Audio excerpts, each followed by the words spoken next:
Okay, so accretion. Yung accretion ay yung paglago, exponential growth ng asset and earnings over time. So yun yung accretion. Pag sinabi mo namang accretion expense, yun naman yung paglaki ng utang nyo. Paglaki ng liabilities nyo over time. Ganun lang siya kasimple. Ano to? Accretion expense. Ay, pag sinabi mo namang dilution, pag reduction ng percentage of ownership o yung percent ng share na hinahawakan ng isang shareholder nababawasan.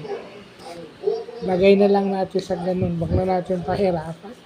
So, butit na remind ako nitong cash accretion expense at saka itong cash accretion at saka itong dilution. Butit na re-remind ako nito. So, maganda na-remind ako nito at na-vlog ko ulit. Kasi baka alam nyo, nagpalit ako ng channel, so doon ko na ilagay, baka nakalimutan na, so inuulit ko lang. Reminder lang din to sa akin.